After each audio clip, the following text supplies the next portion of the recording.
Bismillahirrahmanirrahim. Assalamualaikum warahmatullahi wabarakatuh. Alhamdulillahirabbil alamin. Nahmaduhu wa nasta'inuhu wa nastaghfiruh wa na'udzu billahi min shururi anfusina wa min sayyiati a'malina.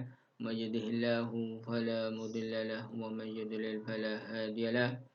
Asyhadu an la ilaha illallah wahdahu la syarika lah wa asyhadu anna Muhammadan abduhu wa rasuluh. Wassalatu wassalamu ala Rasulillah wa ala alihi wa sahbihi wa man tabi'ahum bi ihsanin ila yaumiddin. Amma ba'd. Alhamdulillah, selamat sore teman-teman semuanya. Semoga semuanya dalam keadaan sehat dan tetap bersemangat untuk mengikuti kuliah kali ini ya, dalam pertemuan kita yang ketiga, yaitu pada hari Sabtu tanggal 17 April 2021 yang bertepatan dengan bulan Ramadan ini.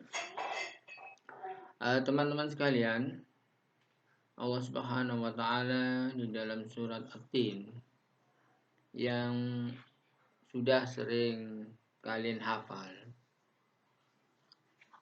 Insyaallah banyak kalian yang sudah menghafalnya. Allah Subhanahu wa taala berfirman, "Laqad khalaqnal insana fi ahsani taqwim." Sungguh kami telah menciptakan manusia dalam sebaik-baik bentuk. Allah Subhanahu wa taala menciptakan manusia dari tanah dalam sebaik-baik bentuknya, dalam bentuk yang paling sempurna, baik dari segi materi atau imateri, baik dari lahiriah atau batiniah. Manusia memiliki beberapa unsur, yaitu jasmani, jasad. Yang pertama adalah jasad. Fi ahsani taqwim, di dalam sebaik-baik bentuk ini Allah Subhanahu wa taala telah menciptakan jasad manusia dalam sebaik-baik bentuk, begitu kan? Sebagaimana kita saat ini kita melihat bahwa manusia diciptakan dengan sempurna dengan dua mata, satu hidung, satu mulut, dan dua telinga, dengan dua tangan dan dua kaki.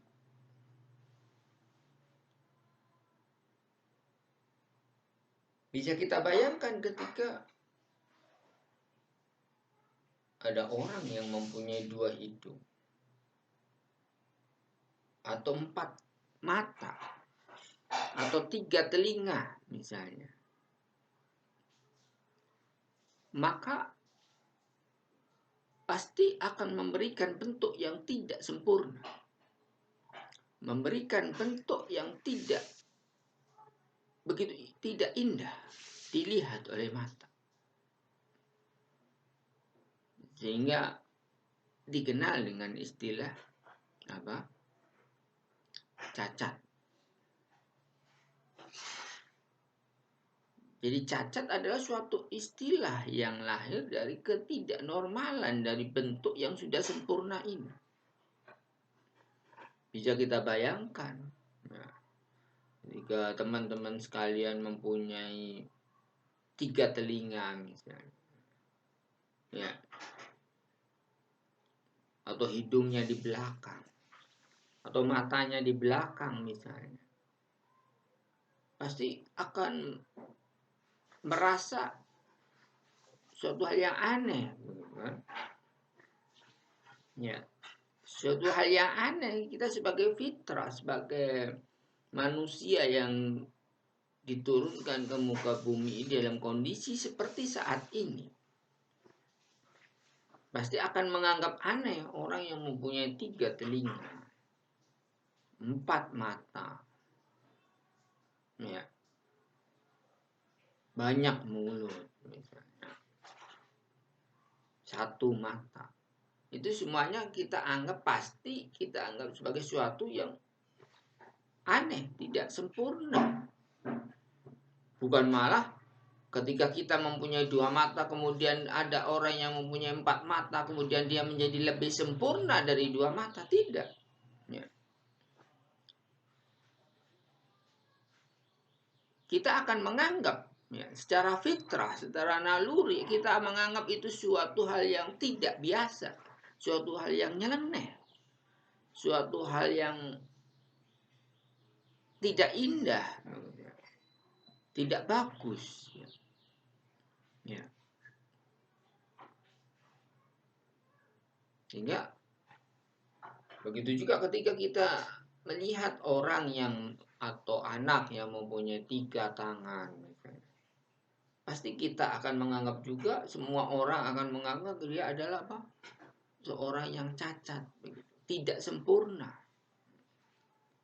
Bukan ketika setelah mempunyai 3 tangan lebih dari 2 itu dia menjadi lebih sempurna, tidak. Karena Allah Subhanahu wa taala telah menciptakan apa? Fi ahsani taqwim. Sebaik-baik bentuk. Ya. Jadi teman-teman sekalian pasti berpendapat demikian. Itulah fitrah dari manusia. Ya. Jadi fitrah dari manusia seperti suatu hal yang normal, itu suatu bentuk yang paling sempurna. Ya. Suatu hal yang normal itu. Ya. Jadi pertama apa tadi? Jasmani. Jasmani Allah ciptakan dalam fi ahsani taqwim. Ya. Jadi belum lagi ketika kita menelaah dan meneliti dan mengamati isi dari jasad manusia dengan organ-organ manusia, itu semuanya dalam keadaan yang sempurna, dalam arti normal fungsinya. Sehingga ketika di luar kenormalan, bukan menjadi dia lebih sempurna, tidak, tapi menjadi sesuatu yang aneh, kekurangan, cacat, keaiban, bukan menjadi suatu hal yang sempurna, ya teman-teman sekalian. Ya. Kemudian yang kedua apa, teman-teman? Manusia dibangun dalam beberapa elemen, kan, unsur. Yang kedua apa? Yaitu akal. Manusia memiliki akal. Ya. Dan pikiran. Nah, jadi ini nanti kita akan memahami bahwa pikiran dan akal itu suatu hal yang berbeda. Jadi yang pertama kita kupas tentang akal. Apa yang disebut dengan akal itu? Disebutkan di dalam Al-Quran, lahum qulubun la yafqahuna biha, lahum udhunun la yasma'una biha. Ya. Mereka punya qalbu, punya jantung-jantungnya. Ini perlu kita garis bawahi bahwa makna qalbun dalam Al-Quran itu adalah jantung, atau dalam bahasa Arab itu jantung. Sehingga kita akan memahami di mana sih letak akal manusia. Disebutkan di dalam ayat tadi apa? Lahum qulubun la yafqahuna biha. Mereka mempunyai apa? Qalbun, jantung, tapi tidak memahami. Tidak memahami. Berarti apa di sini? Fungsi jantung yang terutama. fungsi batiniah, ya, yakni memahami, sehingga la yaqiluna biha, tidak berakal. Ya, jadi akal di sini ternyata letaknya adalah di jantung kalau dalam konsep Al-Quran, gitu kan. Memahami beda dengan konsep memikirkan, karena faham itu lebih dalam dari berpikir, ya. Jadi Allah Subhanahu wa taala dalam ayatnya tadi menjelaskan bahwa orang-orang kafir itu mereka punya qalbun tapi tidak memahami, gitu kan. Ya. Berarti di sini kan letak dari apa? Pemahaman itu di dalam qalbun, di dalam jantung. Ya. Begitu juga disebutkan di dalam hadis, orang yang tidak dicatat amalnya yaitu apa? Orang yang tidur sampai bangun, ya, mabuk sampai sadar, berakal, anak sampai balik, orang gila sampai sembuh. Berarti semuanya menunjukkan, ya, pencatatan amal perbuatan manusia itu ketika mereka dalam keadaan memahami, sudah paham, sudah sadar, begitu kan. Ya, kalau tidak sadar berarti tidak dicatat amalnya ketika dia belum sadar, belum berakal. Ya. Jadi orang kafir disebutkan walaupun mereka pandai, tapi mereka tidak apa? Tidak memahami, tidak memahami kebenaran Islam, belum memahami kebenaran Islam. Ya. Sehingga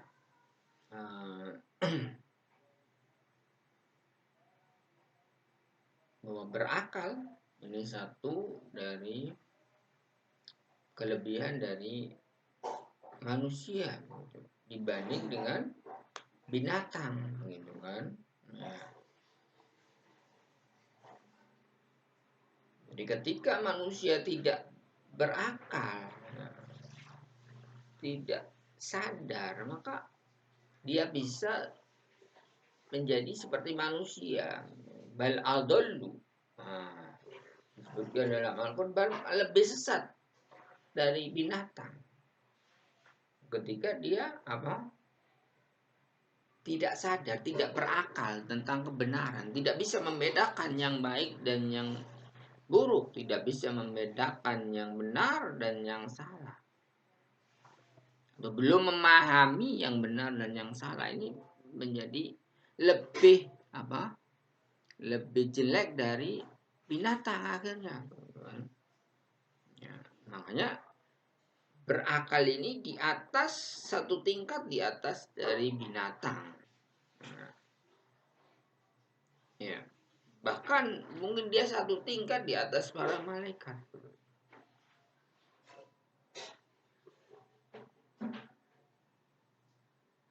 Makanya disebutkan kenapa manusia itu lebih apa? Lebih tinggi derajatnya dari malaikat.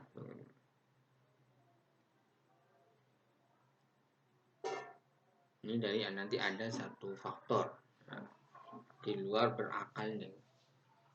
Kalau berakal dia apa? Akan memahami sesuatu dengan baik. Nah, teman-teman sekalian, sekarang yang nomor 3, dari unsur dari manusia yaitu apa? Nafsu syahwat.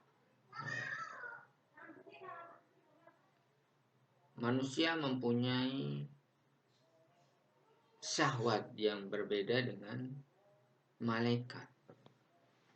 Ini yang menjadikan manusia lebih tinggi dari malaikat juga, selain dari berakal tadi. Dan kalau malaikat dia tidak perlu menciptakan sesuatu, membuat ikhtira terhadap sesuatu untuk digunakan dalam kehidupannya, tidak perlu. Karena dia tidak hidup seperti manusia, dia hanya beribadah kepada Allah Subhanahu wa taala. Jadi dia tidak memerlukan untuk bekerja mencari nafkah, tidak perlu, malaikat tidak perlu. Sehingga makanya kenapa kok manusia lebih tinggi dari malaikat? Karena berakal tadi yang pertama. Yang kedua, yang ketiga ini dengan sisi yang ketiga, yaitu faktor yang ketiga unsur dari manusia, yaitu as-syahwat, nafsu. Manusia diberi nafsu oleh Allah Subhanahu wa taala. Nafsu untuk makan, nafsu untuk minum, ya. Keinginan terhadap wanita lain jenis, kan? Sementara malaikat tidak mempunyai, tidak diberi oleh Allah Subhanahu wa taala komponen dari nafsu ini. Sehingga ketika malaikat itu menjadi taat kepada Allah Subhanahu wa taala dalam 24 jam, ini suatu hal yang biasa. Karena memang malaikat, dia tidak mempunyai nafsu. Ya. Tapi ketika manusia dia bisa taat kepada Allah Subhanahu wa taala dengan nafsunya, ini maka akan menjadi lebih tinggi dari malaikat. Ya. Lebih tinggi dari binatang. Ketika binatang itu tidak bisa mengontrol, mengendalikan nafsunya,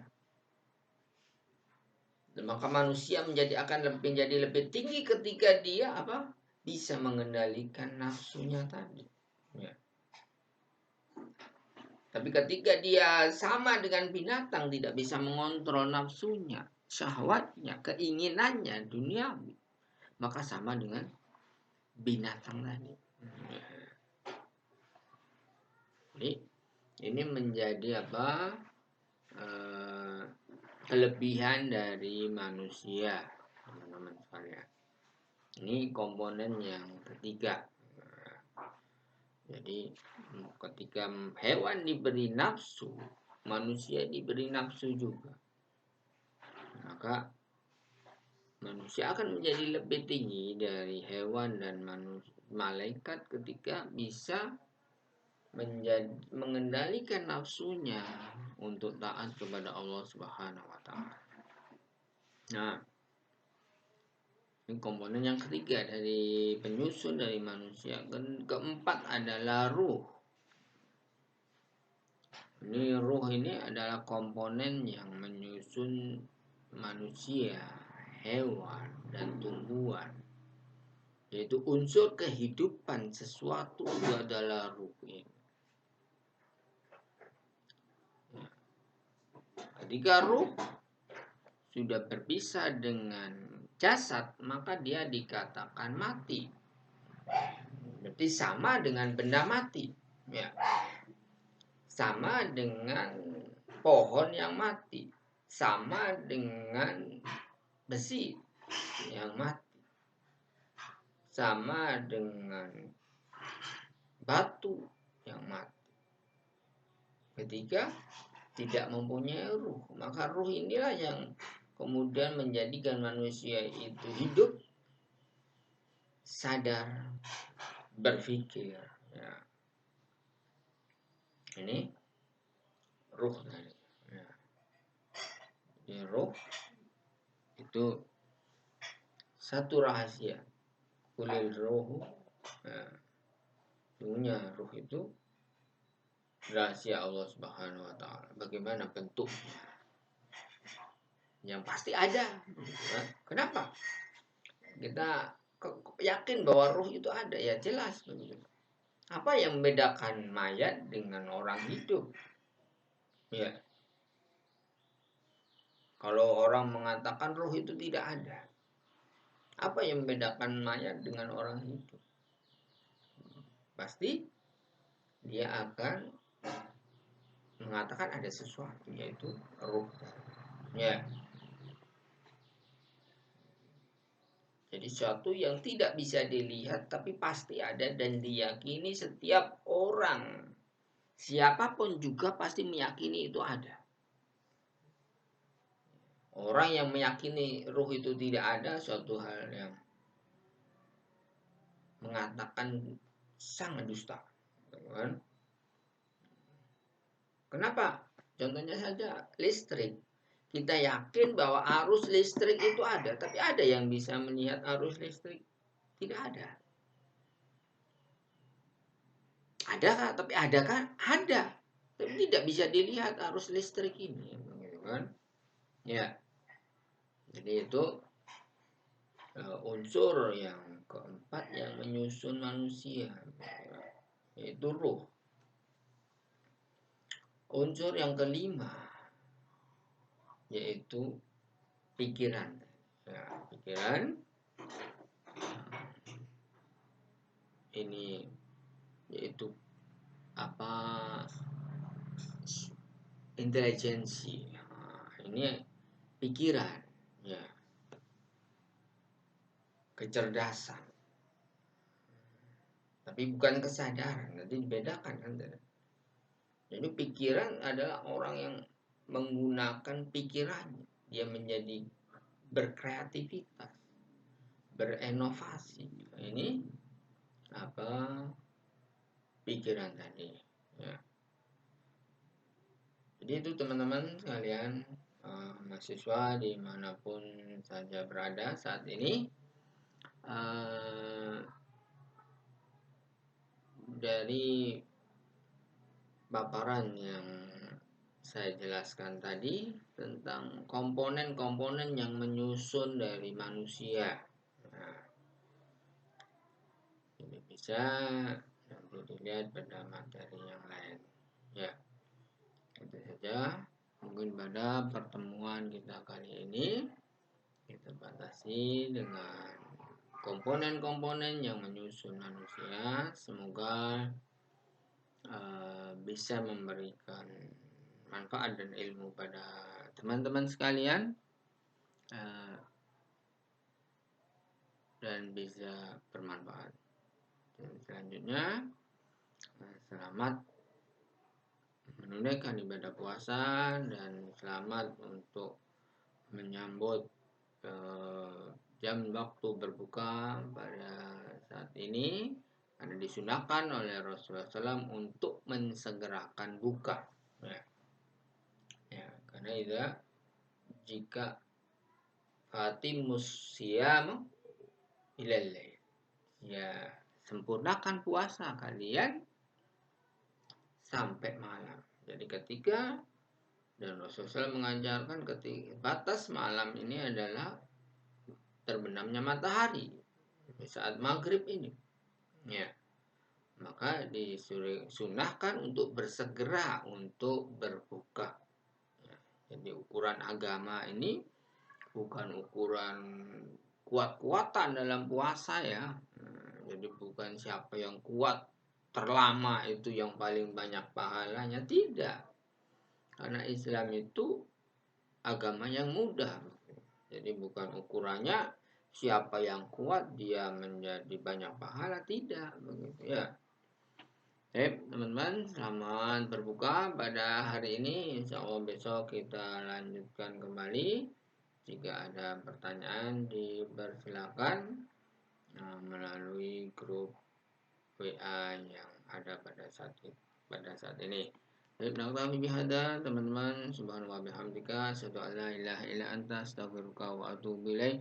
Wassalamualaikum warahmatullahi wabarakatuh.